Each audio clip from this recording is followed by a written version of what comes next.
और ड्राइंग के बारे में एक नॉर्मल चीज़ को समझना है कि हमने जो है बोर्ड के बारे में देख लिया, ड्राइंग बोर्ड के बारे में, टी स्क्वायर के बारे में देख लिया, सेट स्क्वायर के बारे में देख लिया, प्रोटेक्टर के बारे में देख लिया, सर्कल मास्टर के बारे में देख लिया, मापनी यानी स्केल के बारे में भी हमने देख लिया, और इंस्ट्रूमेंट बॉक्स के बारे में भी हमने देख लिया।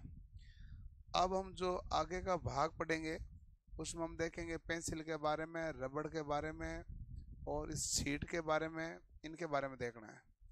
और इनमें सबसे इम्पोर्टेंट दो चीज़ें आएगी, जो पेंसिल है और शीट है, जो सबसे इम्पोर्टेंट आएगी। ठीक है, चलो सबसे पहले हमारे पास है इसमें रोल एंड ड्रॉ, जो हमने कहा था कल वाला जो भाग में एक लास्ट स्लाइड बाकी थी ना, और रोल एंड ड्रॉ। और रोल एंड ड्रॉ का होता है कि भाई आप जैसे जैसे रोल करते आगे बढ़ोगे वैसे वैसे ड्रॉ करते जाओगे। रोल एंड ड्रॉ का मतलब तो यही हुआ कि रोल आप जैसे जैसे आगे करोगे तो पीछे पीछे क्या करते जाओगे, ड्रॉ करते जाओगे, उसे कहते हैं रोल एंड ड्रॉ। तुम्हें तब आजकल दुकान वाला स्पेशल डिस्काउंट देने लगे होगा कि तुम तो परमानेंट हो।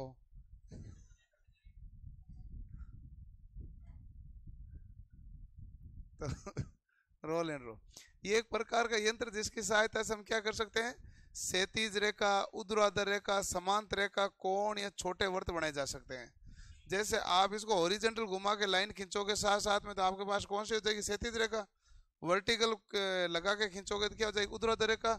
इसमें आप देख सकते हैं कि भाई कौन सी कितनी स्केल को कितनी दूरी पर रख के आपको लाइन खींचनी है, उस हिसाब से आपकी सही सही लाइन बन सकती है। और इसी के साथ आप क्या बना सकते हैं, कोण 16 सेंटीमीटर की। ये हमारे पास पुलर स्क्रीन है, पुलर पुलर का मतलब खींचने वाला, और ये हमारे पास क्या करेगा, रोल करेगा।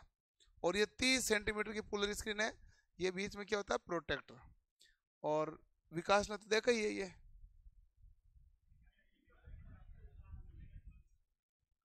ठीक है। तो ये रोल एंड ड्रॉ है। ओके, अगला हमारे पास आता है रबर। रबर में क्या समझाना, रबर एक ऐसा होना चाहिए, मतलब गुण बता दूं, रबड़ ऐसा होना चाहिए जब आप किसी सीट पर काटो ना, न तो रबड़ काला हो न सीट काली हो, न तो सीट खराब होनी चाहिए न रबड़ खराब होना चाहिए, तो उसे रबड़ कहेंगे अच्छा रबड़ है।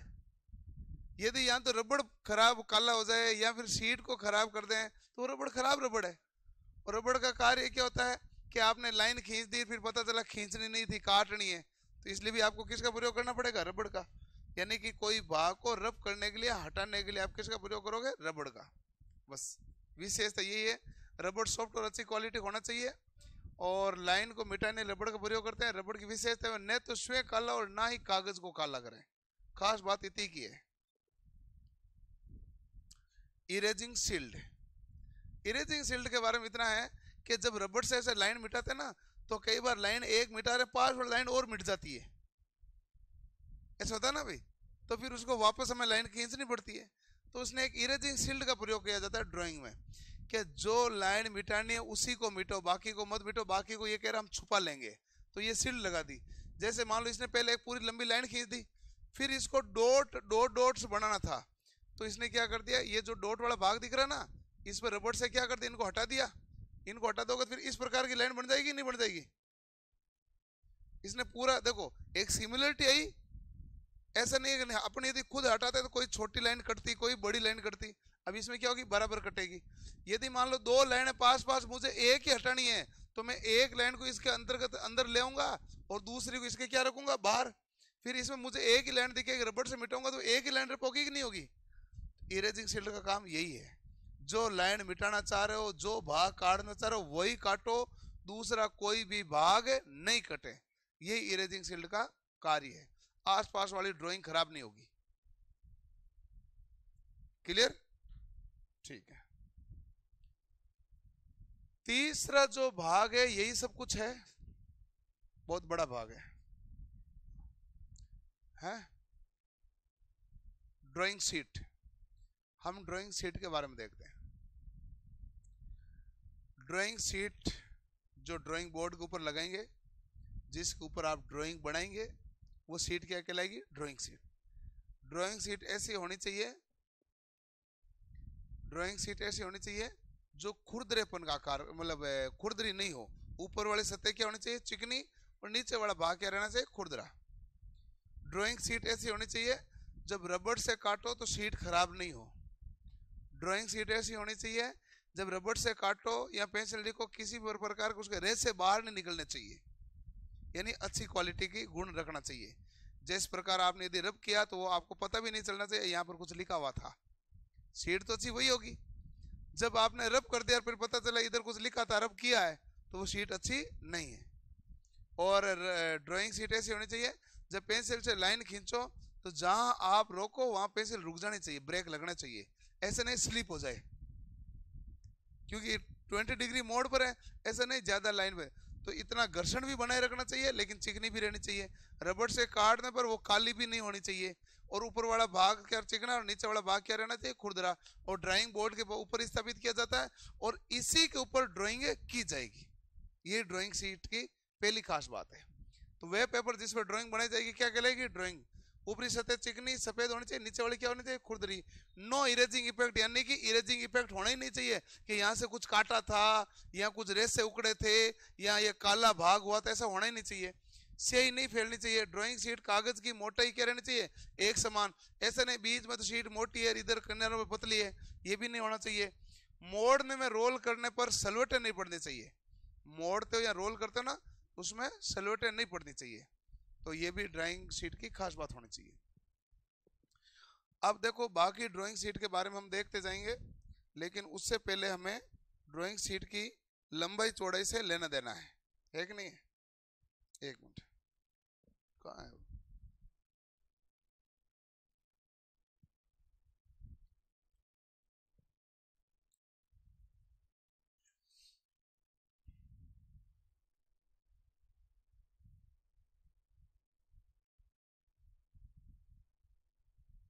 सबसे पहले हम बना देते हैं ब्लैक वाले से।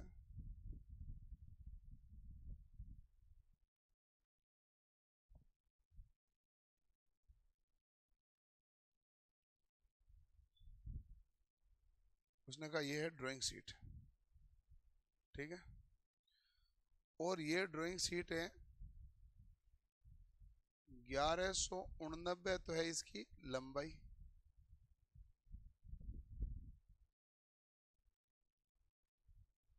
841 इसकी क्या है? चौड़ाई,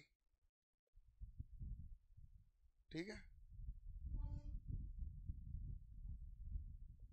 ये हमारे पास शीट कौन सी कहलाई? Drawing sheet.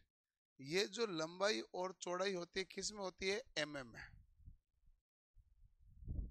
किस में होती है? mm, ठीक है भाई। ये ड्राइंग शीट की लंबाई और चौड़ाई mm होती है। ये यदि हमारे पास मान इसका 1 है, 841 mm इंटू 1189 mm करोगे तो लगभग 1 मीटर स्क्वायर आएगा। लगभग कितना आएगा? तो ड्राइंग शीट जो A0 है इसका माप क्या है भाई? A0। A0 ड्राइंग शीट का आकार क्या होता है? क्षेत्रफल क्या होता है? 1 मीटर स्क्वायर। 841 इंटू 1189 इसकी लंबाई और चौड़ाई है। और ये हमारे पास एक यदि ये है तो ये कितना है? √2। तो पूछ से इसकी लंबाई है जो चौड़ाई की कितने गुना होती है? √2 गुना। लंबाई चौड़ाई की कितनी गुना होगी? √2 गुना, ठीक है। और इसका A0 का आकार कितना होगा? 1 mm स्क्वायर। A0 में कोई दिक्कत है क्या? नहीं है ना। अब आगे की शुरू होती है। अब हमारे पास आता है अगला, इसका बराबर आधा भाग।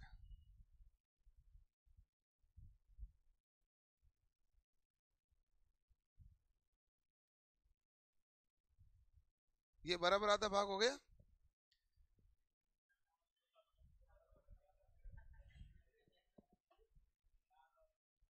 अच्छा ये मामला है, तो बराबर कर देते हैं।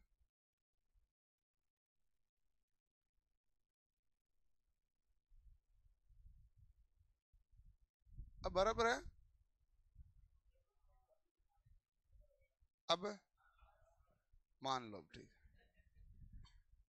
अब जैसे ये 841 है तो ये भी हमारे पास कितना है भाई 841। ये तो चेंज हुआ ही नहीं, देख लो ये चेंज थोड़ी ना हुआ, ये तो 841 का 841 है। ये 1189 का हमने क्या कर दिया आधा। और आप मुझे बताओ कि 1189 का आधा कितना होता है? 594.5।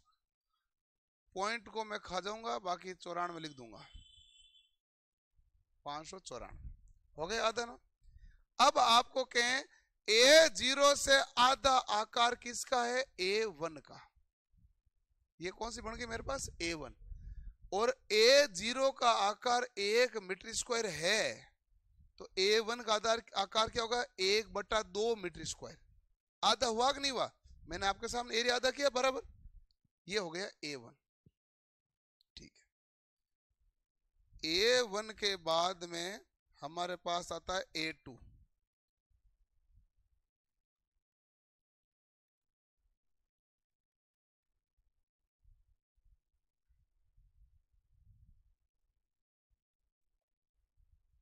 ये हमारे पास क्या हो गया? A2। ये A2 है जो A1 का ही मैंने क्या कर दिया? आधा।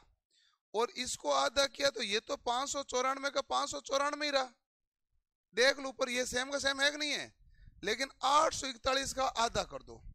841 का कितना होगा? 420.5। पॉइंट लिखना नहीं है, बाकी कितना बचा है? ठीक है, 420 ये आ गया। ये कौन सा किसका आकार है भाई? A2 का। कोई दिक्कत नहीं आई? ठीक है। A2 के बाद में हमारे पास आया A3। इसको मुझे क्या करना पड़ेगा? आधा।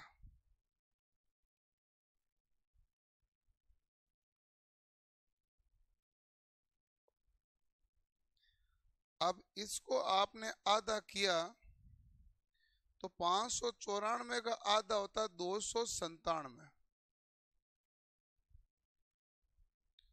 और ये तो 420 का 420 ही, इसमें तो कोई चेंज हुआ ही नहीं। और ये कौन क्या कहलाएगा? माप A3। ये क्या कहलाएगा? A3। ठीक है, ठीक है। और इसके बाद में कौन सा कलर बच गया? ये वाला। चलो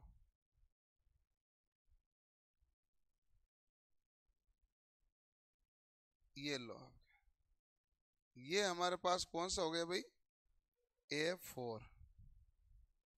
तो आप कहेंगे ये हमारे पास हो गया A4।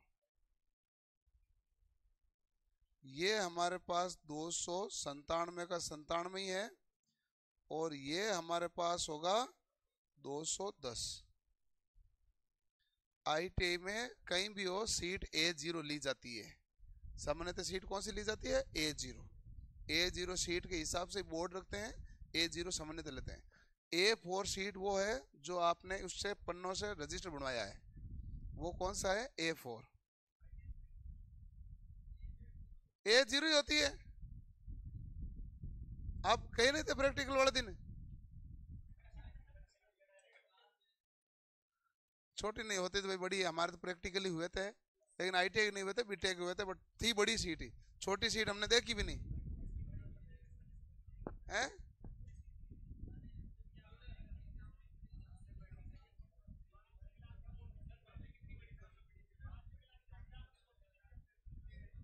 टाइम पास करवा रहे थे आपसे तो। हाँ भाई, उससे कोई लेना देना नहीं, ये मैंने पूरे माप दे, जो तुम जहां काम लेते हो ले लो, वापस देख लो चीजें, वापस ध्यान से देखो। अब आपको A0 का माप कितना है? तो आप कहेंगे, अरे आवाज मत करो, सबसे इंपॉर्टेंट है ये 841 इंटू 1189। A1 पूछेगा ना तो आप कहेंगे 1189 का मुझे आधा करना है 594 और 841 मेरे पास क्या आएगा, सीधा का सीधा यही आ जाएगा। हो गया, ठीक है। A2 का मान पूछेगा तो 841 का आधा करना 420, 594 का आधा 594 तो 594 रखना है ना। ओके ओके ओके, ठीक है। A3 594 का आधा 297, 420 एज टीज रह जाएगा। और A4 जो है वो कहेगा 210 हो जाएगा उसका आधा, 297 आपके पास एज टीज है। यही है, ये हमारे पास माप है। यानी हर बार सीट को आप क्या करते गए, आधा। इसका एरिया आपके पास कितना है भाई, 1 mm स्क्वायर, 1 mm स्क्वायर। अगले का कितना होगा, 1/2। अगले का कितना होगा, 1/4। अगले का क्या होगा, 1/8। अगला 1/16। पूछे A4 का mm क्या, मतलब मीटर स्क्वायर है। अरे रुको भाई, करें करें करें।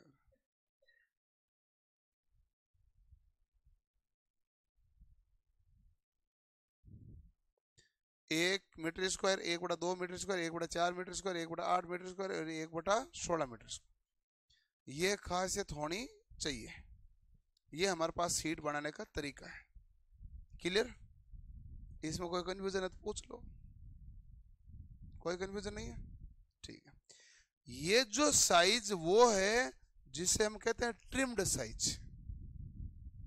ट्रिम्ड साइज का मतलब है हम मार्केट से लाएंगे तो बड़ा आकार का आता है, लेकिन उसके कोने वोने मुड़ जाते हैं थोड़े से, तो वो हमें मार्जिन छोड़ना पड़ता है। मार्जिन छोड़ने के बाद में जो साइज बचेगी वो क्या कहलाएगी, ट्रिम साइज। ट्रिम साइज ही ध्यान रखनी है, ये स्टैंडर्ड साइज है, क्योंकि ड्राइंग अब इसके अंदर करना शुरू करोगे। ड्राइंग किसके अंदर करोगे, ट्रिम्ड साइज के अंदर। ट्रिम्ड साइज के अंदर फिर बॉर्डर लाइन खींचोगे, फिर आप ड्राइंग करेंगे। क्लियर? चलो, ये तो आपने बता दिया मैं। तो ये है सीट का आकार, A0 841 इंटू 1189, 594 इंटू 841, 420 594, 297 420, 210 297। A5 करो तो इसका आधा और कर दो, 148 210, यानी उससे भी आधा। A4 वाला सीट है ना, उससे भी आधा कर दो। ये ट्रिम्ड साइज है। ध्यान हमें किसका रखना है, ट्रिम्ड का। अनट्रिम्ड साइज सदैव ट्रिम्ड से क्या होगी, बड़ी। अरे भाई मैं इतनी बड़ी सीट लेके आ रहा हूं, कहीं कोई कोना वोना मुड़ गया तो, या समेटते समय जो मुड़ गए थे वो हमारे पास क्या कहलाता है, अनट्रिम्ड। इसलिए मैंने लाते ही उसमें ये लाइनें खींचनी है कि ड्राइंग के इसके अंदर करूंगा। 2 लाइनें बताऊंगा, एक बॉर्डर लाइन एक मार्जिन लाइन। हाँ, लेआउट बनाए। जो अब ड्राइंग होगी इसके अंदर होगी तो वो हमारे पास कौन साइज कहलाएगी, ट्रिम्ड साइज। क्या है, कुछ नहीं ना। प्रत्येक सीट की चौड़ाई में लंबाई का अनुपात क्या है, 1:2। सबसे बड़ी ड्राइंग A0, सबसे छोटी A5। A0 का क्षेत्रफल कितना है, 1 मीटर स्क्वायर। A0 सीट की लंबाई 1.189 मीटर, चौड़ाई 0.841 मीटर, और ये किसमें, mm है। क्लियर? ड्राइंग सीट का लेआउट, ये बड़ा ध्यान रखना। जब ड्राइंग सीट बनाते हैं तो ये पूरी ड्राइंग वाला मामला है। तो उसने कहा जब आपको मार्जिन छोड़ना है तो बाकी की तरफ मार्जिन कम छोड़ो, इधर मार्जिन क्या छोड़ो, लेफ्ट साइड में ज्यादा। पहला केस। लेकिन जब बॉर्डर लाइन छोड़ो तो सब जगह क्या छोड़ो, बराबर। बॉर्डर लाइन सब में क्या आएगी, बराबर। लेकिन मार्जिन है जो लेफ्ट में क्या छोड़ोगे, ज्यादा। वो कहेगा कारण है, आप समेटने लगोगे तो भी किधर से लगोगे, लेफ्ट से। आपके इंस्ट्रूमेंट भी होंगे तो कार्यकारी किधर घूम रहे हैं, लेफ्ट में। ठीक है, तो लेफ्ट से ही समेटना पड़ेगा। आप राइट से क्यों नहीं समेट पा सकते, बताओ? ऐसे ही पास थोड़ी बात हो। क्या पूछ रहा हूं, मतलब अब सवाल नहीं सुना मैं को, इसको लेफ्ट से क्यों समेटेंगे, राइट से क्यों नहीं समेटेंगे?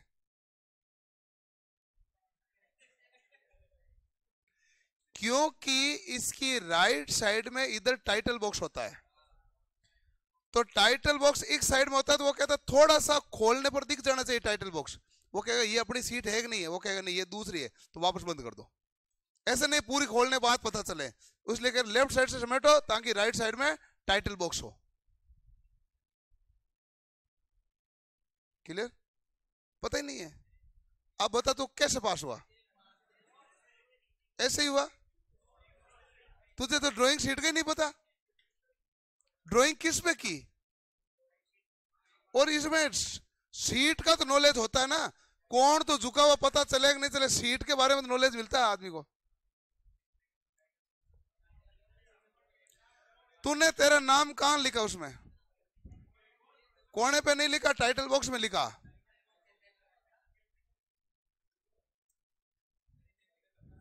ऐसे ही पास हो जाते हो।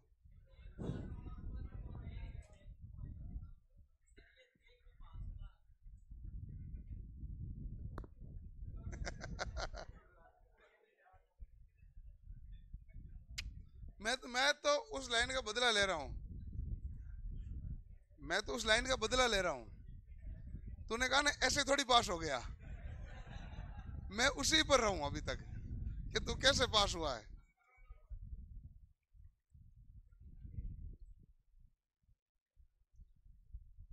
चलो भाई, अब देखो, सीट पर ड्राइंग बनाने से पहले उसका मानक प्रारूप तैयार करना होता है, जिसे हम क्या कहते हैं, ड्राइंग सीट का लेआउट।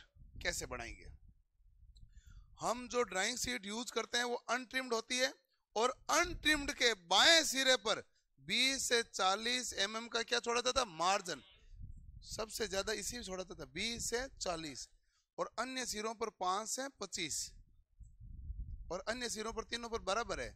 बाईं तरफ क्या छोड़ा जाता है, ज्यादा, क्योंकि कार्यकारी जो कंट्रोलिंग भाग है वही बाईं तरफ होता है, और आपका समेटोगे तो शुरू किधर से करना है, बाईं तरफ से, तो बाईं तरफ वाले भाग को मुड़ने का थोड़ा चांस ज्यादा रहता है, इसलिए 20 से 40 mm मार्जिन छोड़ा जाता है।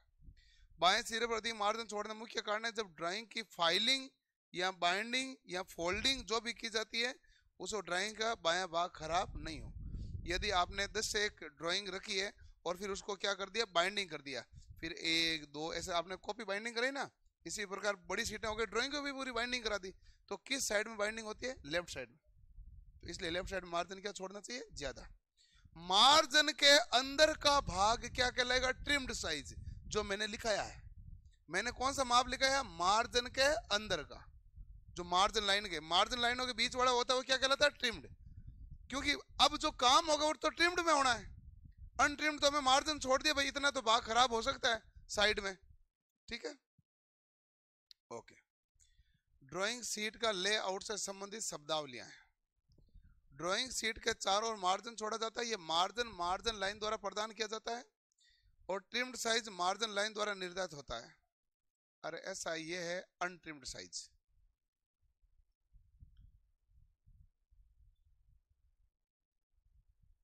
और ये जो रेड लाइन जितनी भी है इसे मार्जिन लाइन बोलते हैं। इस रेड लाइन को क्या बोले, मार्जिन लाइन। और ये जो ये करो ना शेडो, इसको मार्जिन बोलते हैं। ये तो है मार्जिन कि भाई कितना मार्जिन छोड़ा, इतना तो मार्जिन छोड़ा, और मार्जिन के लिए लाइन कौन सी है, ये रही, ये है मार्जिन लाइन।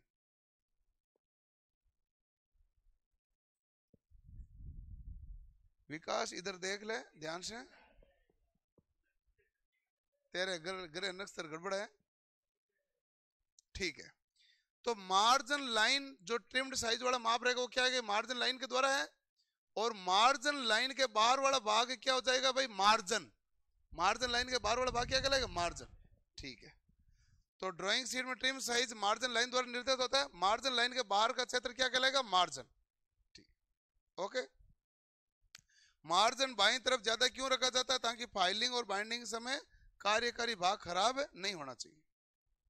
उसके बाद होता है बॉर्डर लाइन। अब मार्जिन लाइन खींच दी, मार्जिन लाइन के अंदर क्या खींची जाती है, बॉर्डर लाइन। और जो बॉर्डर लाइन होती है उसमें चारों ओर जगह क्या छोड़ी जाती है, बराबर। बॉर्डर लाइन में चारों ओर जगह क्या छोड़ी जाती है, बराबर, उससे हम कहते हैं border line. Clear? Drawing sheet का मार्जिन लाइन के बाद अंदर की ओर बॉर्डर लाइन खींची जाती है और इसमें चारों ओर बराबर क्षेत्र दिया जाता है। मार्जिन लाइन और बॉर्डर लाइन के बीच के स्थान को हम क्या कहते हैं, बॉर्डर। मार्जिन लाइन और बॉर्डर लाइन के बीच के स्थान क्या कहलाएगा, बॉर्डर। नहीं पता चला क्या, चल गया? अरे बता देते हैं भाई, ऐसे क्या है, ये देखो अनट्रिम्ड साइज, पता चलना तुम्हें जरूरी है। ये है मार्जिन लाइन, है कि नहीं है?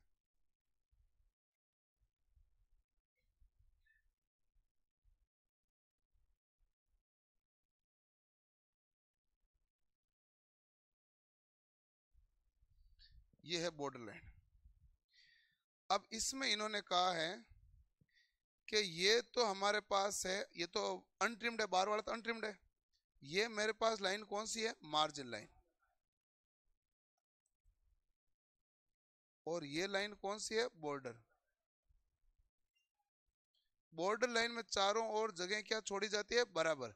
तो बॉर्डर लाइन और मार्जिन लाइन के बीच वाला ये जो भाग होता है इसे हम क्या कहते हैं, बॉर्डर। इसे हम क्या कहते हैं, बॉर्डर। और मार्जिन लाइन के बाहर वाला भाग क्या कहलाता है, मार्जिन। पता चला?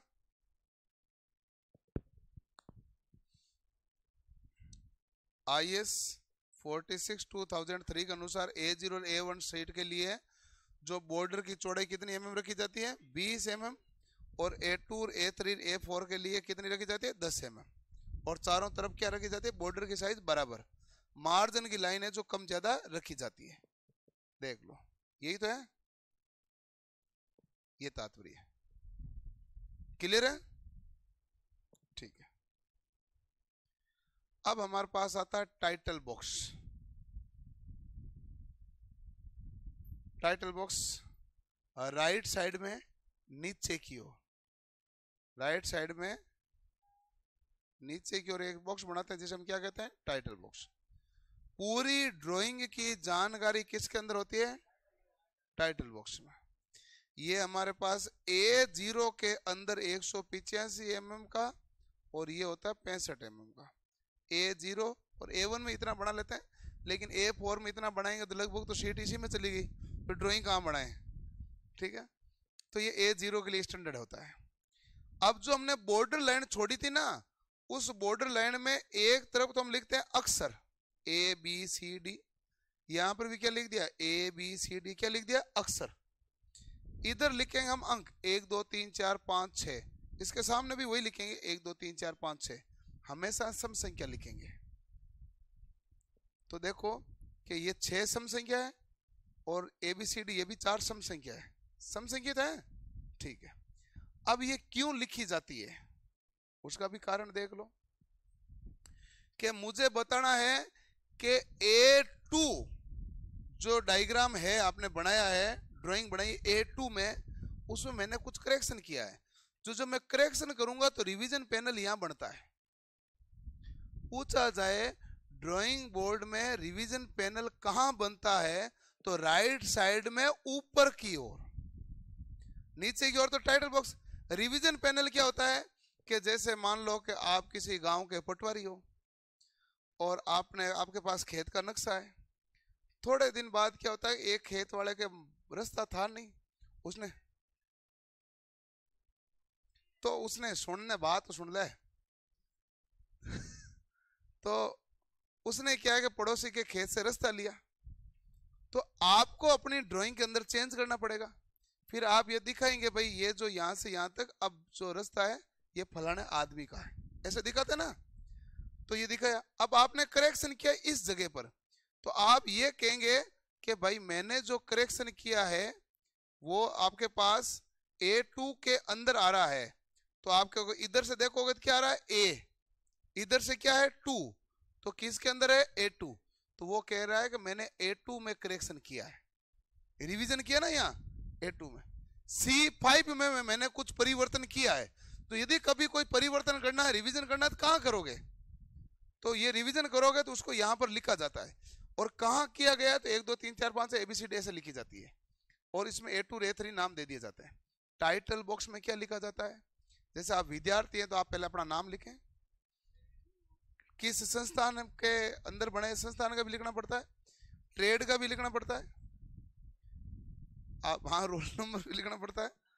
आपको सबसे इंपॉर्टेंट लिखना पड़ता है एक तो प्रोजेक्शन कौन सा है, फर्स्ट एंगल है कि थर्ड एंगल है, और एक ये लिखना पड़ता है स्केल कौन सी कॉमन ली, आपने reducing league, enlarge league, full scale, यानी 1:20 ली, 20:1 ली कि 1:1 ली। जैसे पटवारी अपने यहाँ पर देखता है, वो देखता है स्केल से 8 सेंटीमीटर, फिर आपको कहता है आपका खेत की लंबाई 80 मीटर है, उसके तो 8 सेंटीमीटर थी, आपको 80 मीटर बताइए, तो उसके स्केल लिखी हुई है कि 1:1000, 1:100 ऐसा लिखा हुआ ना, तो वो बताएगा कि भाई यहां पर इतना है तो एक्चुअल में कितना है, तो स्केल भी यहां लिखनी पड़ती है। डायमेंशन बाय डिफॉल्ट mm होती है, इंजीनियरिंग ड्राइंग की पहली परिभाषा है, बाय डिफॉल्ट हमेशा किस में होगी, mm में। यदि तुम्हारी मापना सेंटीमीटर में है तो लिखो सेंटीमीटर, और नहीं लिखते हो तो आपको उसको mm कंसीडर किया जाएगा। ये पहली लाइन है, बाय डिफॉल्ट ड्राइंग के अंदर डायमेंशन विमाकन किस में होता है, mm में। विमाकन एक चैप्टर भी था आगे। ओके, केंद्रिक चिन्ह व अनुस्थापना चिन्ह, ये देखो केंद्रिक चिन्ह चारों और बीचों बीच चिन्ह 1 2 3 4, चारों और बीचा बीच चिन्ह होता है, उसे हम क्या कहते हैं, केंद्रिक चिन्ह, कह दिया। और इन 4 केंद्रिक चिन्ह में कोई 2 चिन्ह होते हैं जो अनुस्थापना चिन्ह होते हैं। ये 2 क्या है, अनुस्थापना। ड्राइंग में केंद्रिक चिन्ह कितने होते हैं, 4, अनुस्थापना चिन्ह कितने होते हैं, 2। एक अनुस्थापना चिन्ह तो सामान्यतः वही होता है जिधर ड्राइंग बनाने वाला खड़ा रहता है, इधर ही खड़ा रहता है, और दूसरा उसके कंट्रोलिंग वाले भाग की तरफ कर दिया जाता है, लेकिन ये जरूरी नहीं है, ये जरूरी है, सामान्यतः ये 2 होते हैं। क्यों लेते हैं अनुस्थापना चिन्ह काम है कि मान लो कि कभी तुम्हें इस ड्राइंग को वापस कॉपी करना पड़े, जैसे नहीं होता है गांव में आपके जो भाई भाट होता है, जो भाट होता है वो आपको बताता है कि आपके ना दादा परदादार, उसके परदादार, उसके परदादार, उसके हाँ, जो भी अलग अलग जगह उसको अलग अलग नाम से जानते हैं, हाँ, अलग अलग जगह अलग अलग नाम से जानते हैं। तो वो क्या करते हैं कि भाई आप जानते हो कि उनकी किताब में लिखा हुआ है, लेकिन किताब में लिखा हुआ उनका थोड़े दिन में खराब हो जाता है, इनको वापस अपने किताब में लिखना पड़ता है, तो इसे कहते हैं कॉपी करना। ड्राइंग भी इसी प्रकार की है कि लंबे समय तक ड्राइंग शीट पर ड्राइंग बनी रहेगी, तो धीरे धीरे कागज और स्याही के कारण ये क्या होने लग जाती है, खराब होने लग जाती है। आपका खुद के रजिस्टर देख लेना, कभी कोई पुराना मिले तो वो फैल गया ऐसा लगेगा कि इतना मोटा तो मैंने अक्सर लिखे ही नहीं थे, है ना, तो ऐसा हो जाता ना। तो इसलिए उसको क्या पुनः निर्माण करना पड़ता है। तो ये चिन्ह हमारे पास काम आते हैं पुनः निर्माण करने के लिए, ड्राइंग को वापस किसी एक दूसरे पर कॉपी करना, पुनः स्थापना करना, बनाना, इसके लिए काम में लिया जाता है। तो केंद्रिक चिन्ह और अनुस्थापना चिन्ह, सीट के चारों और चारों साइड में सेंटर में जो चिन्ह होंगे वो क्या होंगे, सेंटरिंग। उन 4 सेंटर में से 2 चिन्ह क्या कहलाएंगे, अनुस्थापना। अनुस्थापना चिन्ह को किसे प्रतिष्ठित करते हो, तीर के निशान। अनुस्थापना की संख्या कितनी होती है, 2। एक चिन्ह की दिशा सदैव ड्राइंग बनाने वाले की तरफ है, और दूसरा उत्पादित करने के मुख्य उद्देश्य से बनाई जाती है। बाईं तरफ और नीचे तरफ केंद्रिक चिन्ह को ही अनुस्थापना चिन्ह सामान्यतः बनाते हैं। क्लियर। अगला ग्रिड रेफरेंस जोन। हाँ, इसमें कुछ नहीं, मैंने आपको बता दिया था, एक तरफ हमने लिखा था 1 2 3 4 5 6, एक तरफ लिखा था ABCD, इधर से A लेके आओगे, इधर से 1 लेके आओगे, तो दोनों मिले तो आपका A1 हुआ, वो ग्रिड बना। ग्रिड बनना तो इसे कहते हैं, ग्रिड तो ऐसा होता है कि भाई ये लाइन होती है ना, ये लाइन, ये ग्रिड बन जाता है। अब ग्रिड बना तो ये बॉक्स कैसे बनेगा, आयताकार, इसे कहते हैं ग्रिड। आप ग्रह बनाते किस में बनाते हैं, ग्रिड में बनाते हैं। तो ये है। अब इसके अंदर पूरी में भाषा वही लिखी है, ड्राइंग पर किए गए मॉडिफिकेशन तथा ड्राइंग के विशेष स्थान की स्थिति को दर्शाने के लिए ग्रिड रेफरेंस दर्शाए जाते हैं। ये बॉर्डर में आयताकार ग्रिड का निर्माण किया जाता है। ग्रिड के आयतों की संख्या सदैव क्या होनी चाहिए? सम। इन ड्राइंग की साइज पर निर्भर करती है। ड्राइंग आयत की लंबाई 25 mm से अधिक और 75 mm से कम रखी जाती है। उससे ज्यादा बड़े ग्रिड नहीं बनाए जाते हैं। ग्रिड एक तरफ अक्षर होते हैं, दूसरी तरफ क्या होता है? अंक। फिर इसने जैसे कहा B4 है, तो एक तरफ से B एक तरफ से 4 आया, तो एक आयताकार क्षेत्र बन गया, और वो हमारे पास B4 जोन कहलाता है। इसे कहते हैं। ये किस लिए काम में ली जाती है? मॉडिफिकेशन, यानी रिवीजन, कि भाई मैंने यहाँ परिवर्तन किया। मॉडिफिकेशन उसे कहते हैं ना। आप कहते हैं कि भाई जैसे मान लो आप गाड़ी लेके आते हैं या बाइक लेके आते हैं, मॉडिफाई कराई। मॉडिफाई कराना मतलब पूरा तो कराया नहीं है, आपने मडगार्ड दूसरी डलवा ली होगी, आपने साइलेंसर चेंज करवा लिए होंगे, मॉडिफिकेशन उसे कहते हैं। तो जो जो जगह पर आपने मॉडिफिकेशन कराया है वो वहां पर रिवीजन चैनल में लिखा जाता है। ओरिजिनल ये नहीं था, ये रिवाइज्ड हुआ है। रिवीजन चैनल क्या होता है? ड्राइंग के समय अनुसार मॉडिफिकेशन में परिवर्तन होते रहते हैं। मॉडिफिकेशन में परिवर्तन क्या हुआ है, किस जोन में हुआ, इसकी जानकारी रिवीजन चैनल में होती है। दाएं कोने में कहां होता है? ऊपर की तरफ। ट्रेसिंग पेपर में ट्रेसिंग क्लॉथ, ये तो सिंपल है। ट्रेसिंग क्लॉथ जो पटवारी के पास वो कपड़े के ऊपर नक्शा बना होता है, वो ट्रेसिंग क्लॉथ है। ट्रेसिंग पेपर जिसके ऊपर वो आपको नक्शा बना के देता है।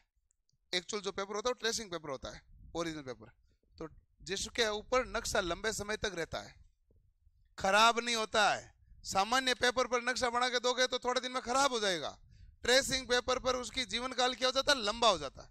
तो आपको बना के दिया, किस पर दिया? ट्रेसिंग पेपर पर। और खुद के पास पूरे कपड़े पर बना हुआ नहीं है, वो क्या है? Tracing cloth. बस ऐसा है। विशेष प्रकार का अलग पारदर्शी कागज होता है। ट्रेसिंग पेपर उपयोग विभिन्न प्रकार की ड्राइंग की नकल तैयार करने में करते हैं। और ट्रेसिंग क्लॉथ एक विशेष प्रकार की गोंद व स्टोर्च में डुबोकर तैयार किया गया क्लॉथ होता है, और इसमें अनेक वर्षों नहीं अनेक वर्षों हैं।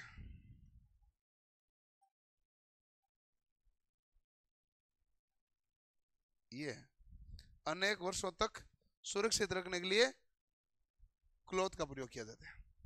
तो ट्रेसिंग का मतलब ये रह जाता है। ठीक है भाई। ब्लूप्रिंट। ब्लूप्रिंट तो क्या होता है कि आप कोई भी चीज का, जैसे मान लो होटल बनाए तो होटल का ब्लूप्रिंट होना चाहिए। आप इंडस्ट्री में फैक्ट्री बनाए तो फैक्ट्री का ब्लूप्रिंट होना चाहिए। तो आपने कई बार मूवी भी देखी होगी या केजीएफ देखी होगी। केजीएफ में आता है इसका ब्लूप्रिंट, यानी गेट किधर है। फैक्ट्री में इधर उधर टेढ़े मेढ़े गेट बना दिए और आपने इधर से एंटर किया, उसने दूसरी तरफ से आके हमला कर दिया। तो इसलिए आपको सबसे पहले क्या चाहिए? ब्लूप्रिंट, कि भाई इसका ब्लूप्रिंट दे दो। जिसके उसके ब्लूप्रिंट हाथ आ जाता है उसको पता चल जाता है, उसके सारे राज पता चल जाते हैं, ये होटल का राज क्या है। ऐसे तो होता है।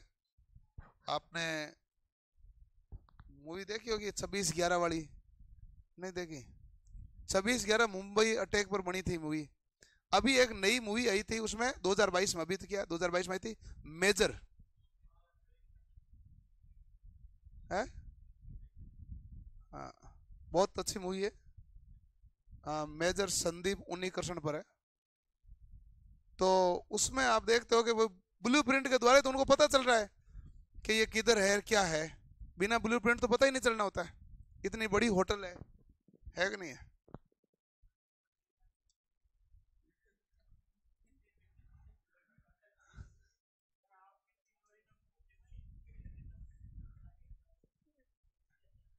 डस्टर या रुमाल, ये होता है रबड़ द्वारा ड्राइंग शीट पर कुछ मिटाने के लिए या मेल आ जाता है तो उसे हटाने के लिए सूती कपड़े का उपयोग करते हैं। उसे क्या कहते हैं? डस्टर कहते हैं या रुमाल।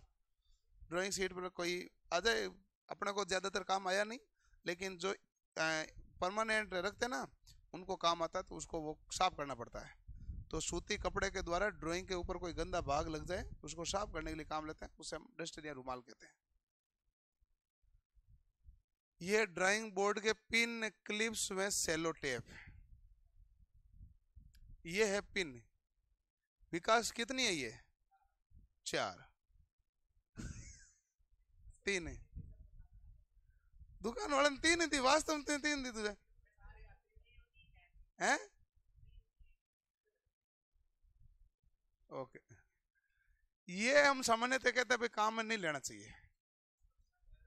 ये होता तो है कि भाई आपके देखो बराबर माप का है तब तो यही काम में लोगे, लेकिन आपकी जो सीट है छोटी है, ड्राइंग बोर्ड बड़ा है, तो क्लिप लगाओगे कैसे? तो आपको कहेंगे भाई आप पिन चुबा लो चारों पर ताकि वो स्थिर हो जाए, लेकिन इसको चुबाने पर नुकसान है। अब आपका ना वो स्केल हुआ या फिर आपके वो मिनी ड्राफ्टर हुआ, वो घूमेगा नहीं, क्योंकि जब भी घूमेगा बीच में बार बार ये पिन आ जाएगी। इसलिए हम इसकी जगह सेलो टेप काम लेते हैं, कोने पे तिरछी सेलो टेप चिपका देते हैं। अब कहेंगे वो परमानेंट फिक्स हो गया, इससे हो गया, अब ठीक है, ये मामला है। तो सेलो टेप को क्या माना जाता है? उपयुक्त, जिसे सीट पर कहीं पर भी लगाया जा सकता है। और ड्राइंग पेपर टी स्क्वायर व मिनी ड्राफ्टर अटकते नहीं है, और अटकते ये किस में है? ज्यादातर अटकते हैं बोर्ड वाली पिन में। पिन का प्रयोग करोगे तो उसमें अटकेंगे, सेलो टेप में अटकते नहीं है।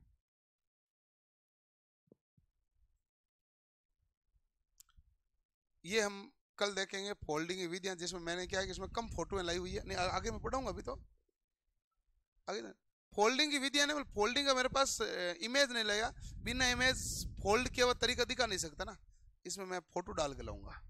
फोटो के बिना पता नहीं चलेगा कैसे समेटा गया कागज को, जो शीट है ना उसको समेटना है, फोल्डिंग का मतलब ये है। तो फोल्डिंग की विधियां हैं, इसमें है नहीं वो फोल्डिंग का, वो फोल्ड करने वाला डायग्राम होना चाहिए।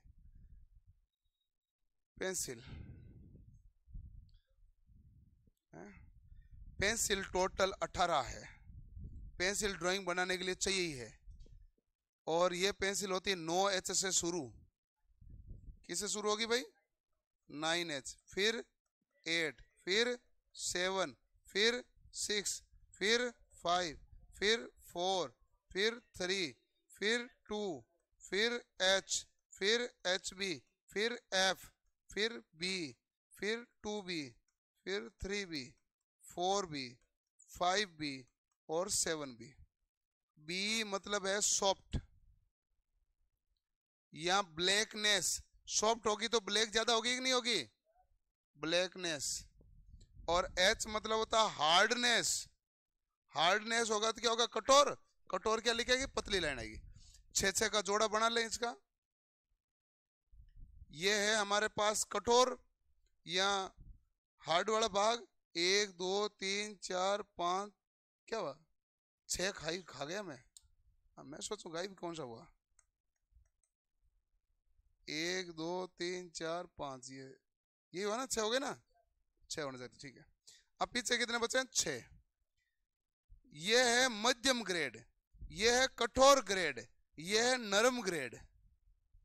अब ज्यादातर हम जो काम लेते हैं कौन सी लेते हैं? 4H, 3H, 2H, H, HB।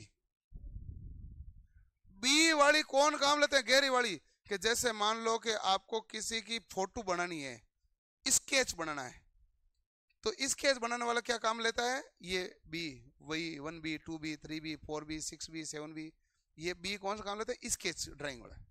Engineering drawing में जनरली बी का प्रयोग नहीं किया जाता है।